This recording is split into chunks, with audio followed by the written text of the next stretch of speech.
दोस्तों आज मैं आपको एक ऐसी घटना के बारे में बताने जा रही हूँ जब नागमणि के लालच में आकर एक इंसान ने एक इच्छाधारी नाग को मार दिया और इसका बदला नागिन ने बड़े ही भयानक तरीके से उस इंसान को मारकर पूरा किया। तो दोस्तों वीडियो में आगे बढ़ने से पहले महादेव के जो परम भक्त हैं वो कमेंट बॉक्स में पूरी श्रद्धा से जरूर लिखें जय महाकाल। दोस्तों यह चमत्कारी घटना है राजस्थान के एक छोटे से गांव अजमेर की। दरअसल यह घटना घटित हुई अजमेर के रहने वाले एक गरीब किसान के साथ, जिसके माता पिता जब वह बहुत छोटा था तब उसे छोड़कर भगवान को प्यारे हो गए थे। दरअसल दोस्तों जिस किसान की कहानी मैं आपको बताने वाली हूँ उसका नाम अर्जुन था।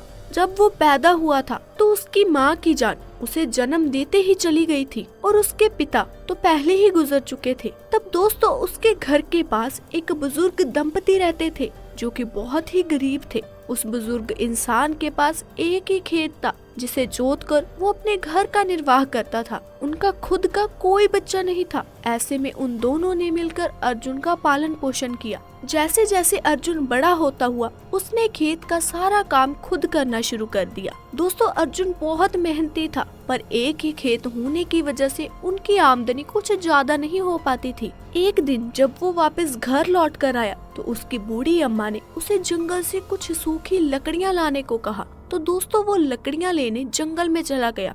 उसने जंगल के बाहर की तो सारी लकड़ियां इकट्ठी कर ली थी, परंतु उसने सोचा थोड़ी लकड़ियां और ले चलता हूँ। कुछ इस तरह सोचकर वो जंगल में थोड़ा और अंदर चला गया। दोस्तों कुछ दूर जाने पर उसने देखा कि एक बहुत ही विशाल बरगद के पेड़ के पास नाग नागिन का जोड़ा बैठा था। उन्हें देखकर अर्जुन थोड़ा डर गया। तभी नाग वहां से जंगल के थोड़ा और अंदर जाने लगता है। उसी समय अर्जुन की निगाह नागिन के पास रखी हुई चमकती चीज पर पड़ती है। नागिन पेड़ के पास आराम कर रही थी। अर्जुन छुपकर नागिन के पास पड़ी चीज को देखने लगता है और सोचता है कि जंगल में इतनी चमकती चीज कहां से आई। तभी उसे समझ आ गया कि ये तो नागिन की नागमणि है और नागिन तो गर्भवती है। परंतु दोस्तों अर्जुन की हिम्मत नहीं होती कि वो उस चीज को जाकर उठा ले क्योंकि नागिन वहीं पर थी। उस दिन तो अर्जुन अपने घर चला गया पर सारी रात वो उसी नागमणि के बारे सोचता रहा। तभी उसे अपने दोस्त की बात बताई ध्यान में आई कि यदि हम नाग के मुंह पर तेजी से गोबर मार दे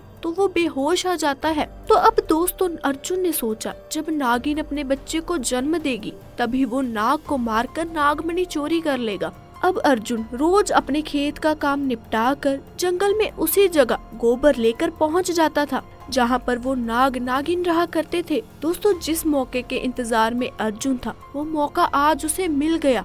जब नागिन अपने बच्चे को जन्म दे रही थी तभी उसने सांप के मुंह पर पेड़ के पीछे छिपकर गोबर दे मारा। नाग गोबर लगने की वजह से बेहोश हो गया और उसने पास पड़े एक बड़े पत्थर से नाग को खत्म कर दिया और उसने उसी पत्थर को उठाकर नागिन और उसके बच्चे को दे मारा। और अर्जुन ने नाग के नीचे पड़ी नागमणि को उठाया और घर की तरफ भागा। दोस्तों वो नागमणि को लेकर घर आ गया और उसने उसके बारे में किसी को कुछ नहीं बताया और नागमणि को हाथ में लेकर इच्छा जाहिर की कि जो भी मेरे खेत हैं उनमें जो फसल है वह बहुत ही अच्छी हो और महंगे दाम पर बिके। परंतु दोस्तों उधर जंगल में नागिन किसी तरह बच गई थी, बस बेहोश थी। जब उसे होश आया और उसने बच्चे और नाग को मरा देखा तो नागिन बेबस सी हो गई। पर दोस्तों नागिन ने नाग की आंखों में कातिल का चेहरा देख लिया था। कहते हैं यदि नाग को कभी मारा जाए तो उसे जला देना चाहिए क्योंकि नागिन नाग की आंखों में कातिल का चेहरा देखकर जान लेती है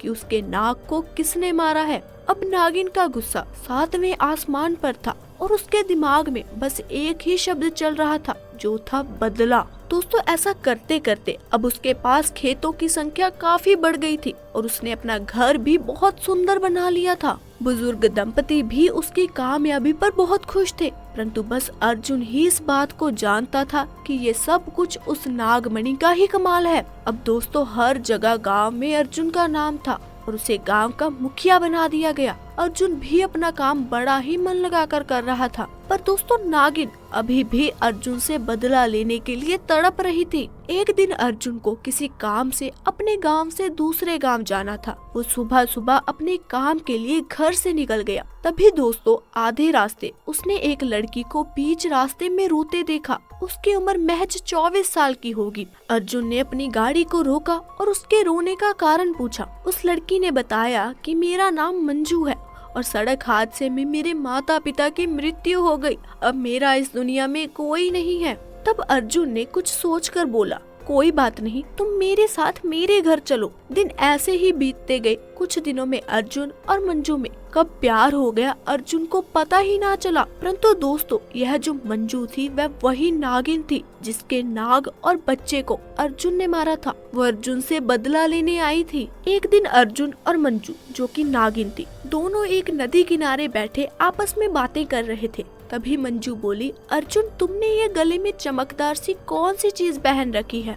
दोस्तों अर्जुन ने उस मणि को ताबीज में डालकर अपने गले में धारण कर रखा था। तो अर्जुन बोला, कुछ नहीं, बस साधारण सा लॉकेट है। परंतु मंजू को शक हो गया था। उसने कहा, क्या मैं थोड़ी देर इसे पहन सकती हूँ? जिस पर अर्जुन को गुस्सा आ गया और वह चिल्लाने लगा। तभी मंजू वहाँ से उठकर चल दी। लेकिन अर्जुन ने पीछे से आवाज देकर कहा कि चलो ठीक है, पहन लो, पर थोड़ी देर में मुझे वापस कर देना। दोस्तों जैसे ही मंजू ने उस नागमणि को धारण किया वो अपने असली और भयंकर रूप में वापस आ गई। क्योंकि दोस्तों वो बगैर मणि के केवल अपना रूप बदल सकती थी, परंतु अब उसके पास मणि थी। उसने अर्जुन को सारी घटना याद करवाई कि कैसे तुमने मेरा घर संसार मुझसे लूट लिया था, आज मैं तुम्हें नहीं छोड़ूंगी। और दोस्तों नागिन ने अर्जुन को डस डस कर मार डाला। अब नागिन का बदला पूरा हो चुका था। वो वापस जंगल में उसी पेड़ वाले स्थान पर वापस चली गई। तो दोस्तों इस घटना ने यह जाहिर कर दिया कि नाग नागिन से पंगा भूल कर भी नहीं लेना चाहिए। दोस्तों नागमणि एक रत्न की तरह होती है जो काफी ज्यादा चमकदार होती है। इच्छाधारी नागों के पास यह नागमणि होती है जिससे वह किसी का भी रूप धारण कर सकते हैं। और कहते हैं यदि नागमणि इंसानों को मिल जाए तो वह कुछ भी कर सकते हैं। इसीलिए लोग नागमणि को पाना चाहते हैं। कहते हैं जब नाग 100 साल की तपस्या पूरी कर लेता है तब उसे यह नागमणि मिलती है जो भोलेनाथ उसे स्वयं देते हैं। और 100 साल के हो जाने के बाद एक नाग इच्छाधारी नाग या नागिन हो जाता है। इससे हम यह समझते हैं कि हाँ, इच्छाधारी नाग नागिन होते हैं और नागमणि उन्हें रूप बदलने में मदद करती है। पर वह इंसानों से दूर रहते हैं क्योंकि इंसान लालची होता है और इस वजह से वह इंसान से बचकर रहते हैं। उनकी मानो तो इच्छाधारी नाग नागिन जंगलों में पाए जाते हैं और वह एक जोड़े के रूप में रहते हैं। तो दोस्तों आज की वीडियो में बस इतना ही। आपको ये घटना कैसी लगी हमें कमेंट सेक्शन में आके अवश्य बताएं। साथ ही साथ वीडियो को लाइक करके शेयर करना ना भूलें। चैनल को सब्सक्राइब करके बेल आइकन को प्रेस कर लें ताकि हमारी आने वाली हर वीडियो की अपडेट आपको मिलती रहे। फिर मिलेंगे एक नई घटना के साथ, तब तक के लिए धन्यवाद।